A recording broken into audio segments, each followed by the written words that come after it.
এবং সাধারণ মানুষের কথা ভেবে দৈনন্দিন যে অপরাধীর হার বাড়ছে বা কোতলপুর পক্ষ থেকে জাঙ্গিপাড়া ব্লকের উদ্যোগে জাঙ্গিপাড়া থানার প্রচেষ্টায় কোতলপুর জিপিতে এই প্রথম না, এর আগে কোনোদিনই হয়নি, এই প্রথম হচ্ছে। আমার সমস্যা হচ্ছে আমার ওয়াইফের ব্যাংকের অ্যাকাউন্ট লক হয়ে গেছে, এর জন্যই আমরা এখানে আসছি। কর্মসূচি হচ্ছে, এর আগে কোনোদিন কর্মসূচি হয়েছিল না, আমাদের কোতলপুর অঞ্চলে এই প্রথম জাঙ্গিপাড়া থানার বিশেষ উদ্যোগে এই কর্মসূচি এবং সাধারণ মানুষের কথা ভেবে দৈনন্দিন যে অপরাধীর হার বাড়ছে বা বিভিন্ন রকম সাইবার দুর্ঘটনা। সকলের উপস্থিতি সত্যি খুব আমরা কৃতজ্ঞ যে আপনারা এই প্রতিকূল অবস্থাতেও আমাদের সঙ্গে আছেন। ঘটনা ঘটছে, সেখান থেকে সাধারণ মানুষকে সচেতন করা এবং সাধারণ মানুষ যাতে খুব সহজেই থানার কাছাকাছি পৌঁছতে পারে সেই জন্যই এই বিশেষ পুলিশ সহায়তা শিবির এবং সাধারণ মানুষ এই শিবিরের মধ্য দিয়ে উপকৃত হবে, এটা নিশ্চিতভাবেই বলা যেতে পারে। কি বলবেন এই কর্মসূচির জন্য? জাঙ্গিপাড়া থানার সমস্ত আধিকারিককে আমার পক্ষ থেকে, কোতলপুর অঞ্চলের পক্ষ থেকে ধন্যবাদ জানাবো যে এ ধরনের অনুষ্ঠান বা এ ধরনের কর্মসূচি তারা হাতে নিয়েছেন। আজকের দিনে দাঁড়িয়ে চলার পথে আমরা বিভিন্ন সময় বিভিন্ন জিনিসকে হারিয়ে ফেলি বা ইচ্ছাকৃত বা অনিচ্ছাকৃতভাবে হারিয়ে যায়। এটিএম কার্ড, ব্যাংকের পাসবই, মূল্যবান কিছু কাগজপত্র, ব্যাংকের কার্ড হতে পারে, এটিএম কার্ড, তারপরে সিম কার্ড বা আরও অনেক কিছু ভ্যালুয়েবল শংসাপত্র থাকতে পারে, ডেথ সার্টিফিকেট, লাইফ সার্টিফিকেট। অনেক সময় চলার পথে এগুলো আমরা হারিয়ে ফেলি। বিশেষ করে এই ধরনের কর্মসূচির মধ্য দিয়ে মোবাইলে একটি বাটন ক্লিক করে আমরা বাড়ি থেকে বা যে স্থানেই দুর্ঘটনা ঘটেছে খুব দ্রুততার সঙ্গে থানার কাছে আমরা এই অভিযোগটা পৌঁছে দিতে পারি। মাধ্যমে আপনি আপনার সমস্যা জিডি বা জেনারেল ডায়েরিটা করতে পারবো। সেই প্রশিক্ষণ ইয়েস, সেই প্রশিক্ষণ দেবেন এবং সেটা চলছে কর্মসূচি এবং আমরাও খুব ধন্যবাদ জানাচ্ছি কোতলপুর অঞ্চলের তরফ থেকে যাতে তারা এই ধরনের অনুষ্ঠান আরও বেশি বেশি করে।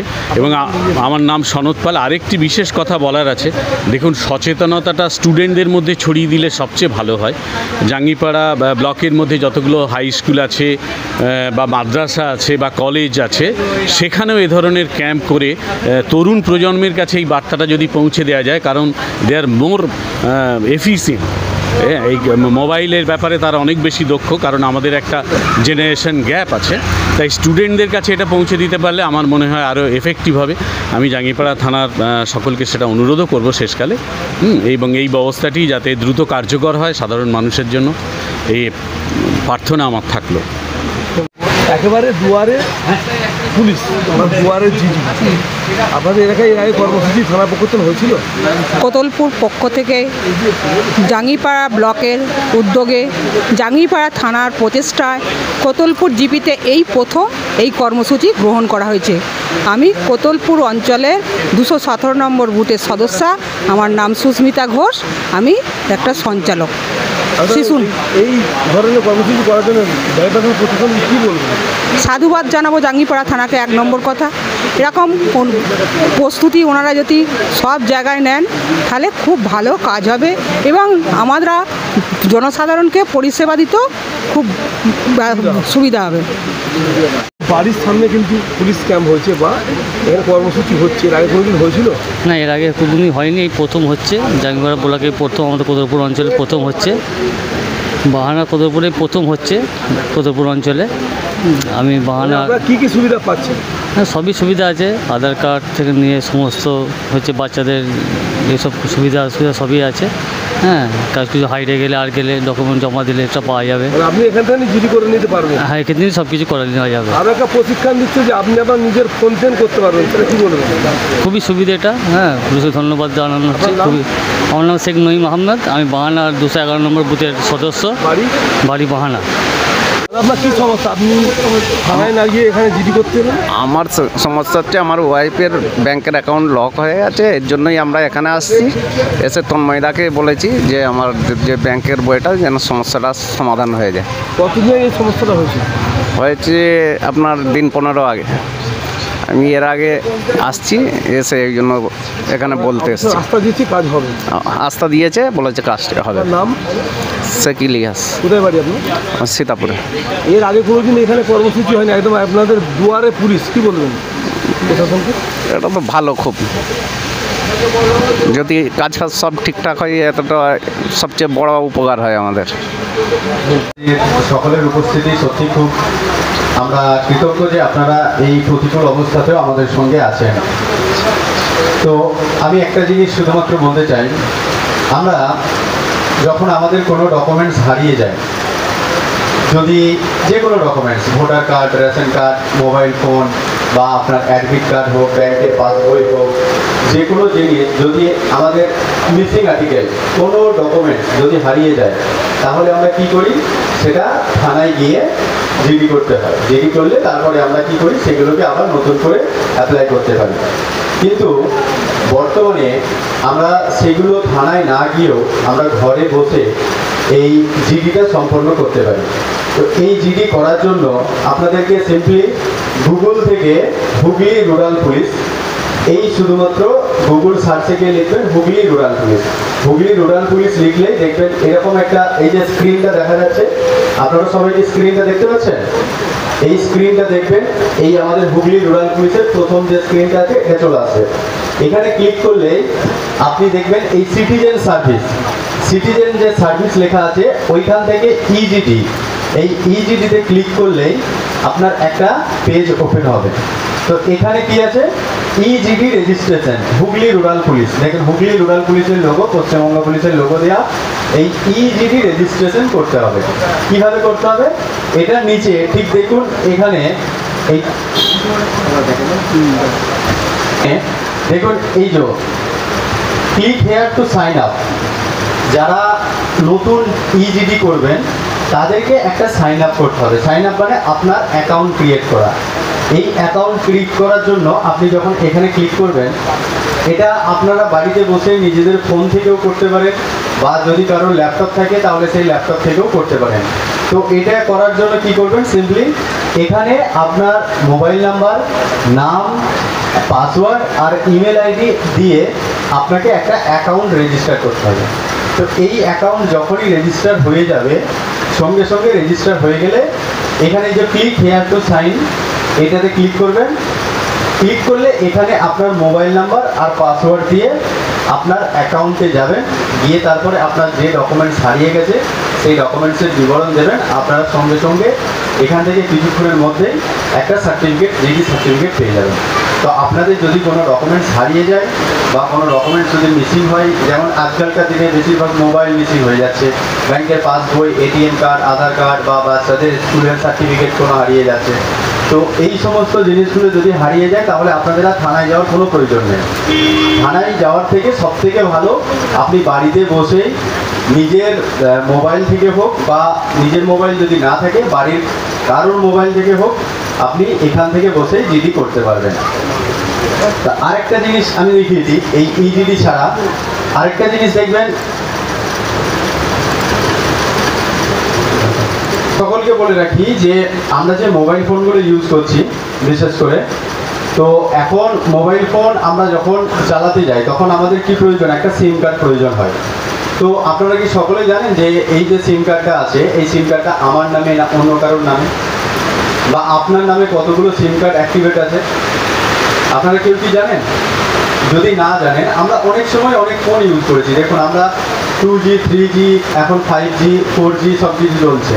তো কন্টিনিউয়াসলি যেমন এইভাবে আমাদের এই মোবাইলের ইনোভেশন বিভিন্ন রকমভাবে হচ্ছে।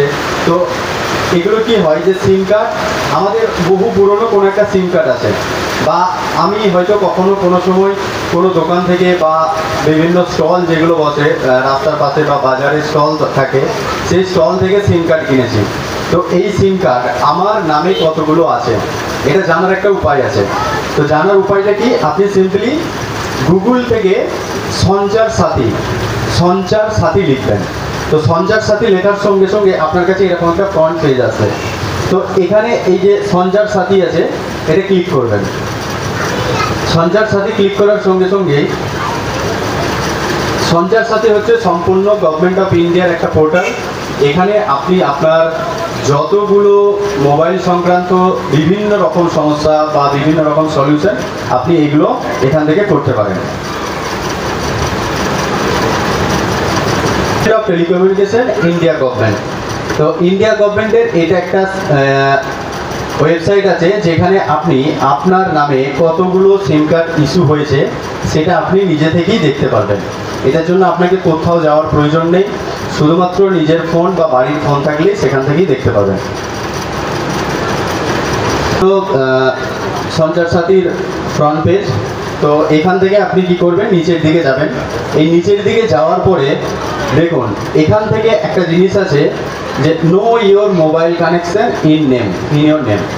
এই যে know mobile connection in your name, এটাতে যখনই আপনি ক্লিক করবেন, এটা ক্লিক করলে আরেকটা নতুন পেজ ওপেন হবে। তো এই পেজটা আপনি আপনার নামে মানে আপনার আধার কার্ডের সঙ্গে কতগুলো মোবাইল নাম্বার লিঙ্ক আছে সেগুলো আপনারা নিজে থেকেই দেখতে পাবেন। করতে লাগে না, এটা আপনি গুগল থেকে বা ক্রোম থেকে সঞ্চার সাথী লিখবেন, লিখলেই একদম সঙ্গে সঙ্গে এই আমি যেভাবে দেখালাম এইভাবেই একটা ওয়েবসাইট, এটা আমাদের গভর্নমেন্ট অফ ইন্ডিয়ার ওয়েবসাইট, এখান থেকেই পাবেন। মোবাইল নাম্বারটা আছে এখানে, আমি আমার মোবাইল নাম্বারটা দিচ্ছি, এই ওটিপিটা এখানে পুট করতে হবে। করি ওটিপি দিয়ে লগ ইন করলাম। লগ ইন করার সঙ্গে সঙ্গে আমার আধার কার্ডের সঙ্গে এই দুটো নাম্বার অ্যাড আছে, এই একটা শেষে 82 আছে আর একটা শেষে 32 আছে নাম্বার, এই দুটো। এবার এইগুলোর মধ্যে যদি মনে করেন যে এটা আমার নাম্বার নয়, তাহলে আপনি কি করবেন, এখানে নট মাই নাম্বার এটাতে ক্লিক করবেন।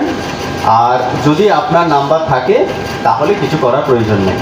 আপনারা মনে করেন যে এই সেকেন্ড নাম্বারটা আমার নয়, তাহলে আমি নট মাই নাম্বার ক্লিক করব, যে সঙ্গে সঙ্গে এই রিপোর্ট করব।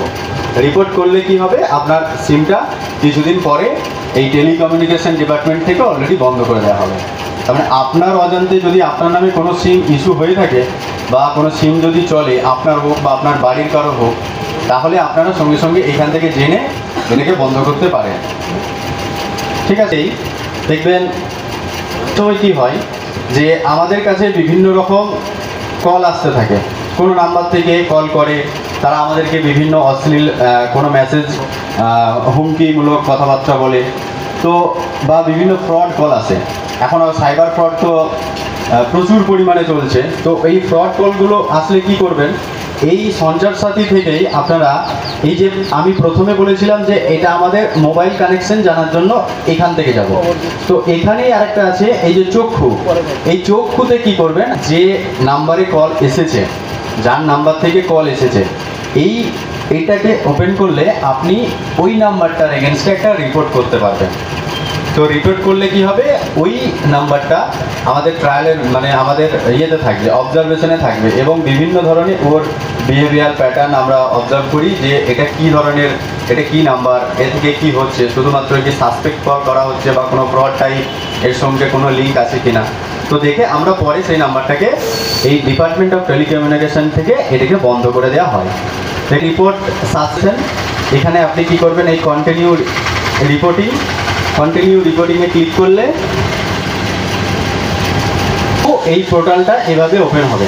তো এখানে কি করবেন, আপনাদের সাসপেক্ট কী রকম কমিউনিকেশন হয়েছে সেটা আপনি সিলেক্ট করবেন, কল, SMS, হোয়াটসঅ্যাপ, এটা দিয়ে করার পরে তারপরে হচ্ছে আপনার এখানে সাসপেক্ট ফর কমিউনিকেশন ক্যাটাগরি, কী ক্যাটাগরির কমিউনিকেশন আছে, এখানে দেখুন বিভিন্ন রকম ক্যাটাগরি আছে, KYC, পেমেন্ট, ব্যাংক রিলেটেড কোনো কিছু, বা তারপরে যদি আপনার এই ইমপার্সোনেশন, পুলিশ, আধার এক্সেট্রা, এগুলো fake customer helpline, online job, sextortion, বিভিন্ন রকম টাইপের যে সমস্ত কলগুলো হয় বা SMS হয় সেগুলো আপনি দিলেন। এবার এটার সঙ্গে কী করতে হবে, আপনার যদি যে কথোপকথন হয়ে থাকে বা যদি কল করে থাকে, তাহলে আপনি সেটার একটা স্ক্রিনশট নিয়ে শুধুমাত্র এখানে আপলোড করতে হবে। আপলোড করার পর আপনার ছোট্ট করে কমপ্লেন ডিটেলসটা লিখবেন, কি রিগার্ডিং আপনার কমপ্লেন ছিল ওটা লিখবেন একটু, লেখার পর এখানে আপনার পার্সোনাল ডিটেলস দেবেন, নাম, মোবাইল নাম্বার আর লাস্ট নেম, এগুলো দিয়ে আপনাকে এই ক্যাপচা দিয়ে একটা রিপোর্ট জেনারেট করতে হবে।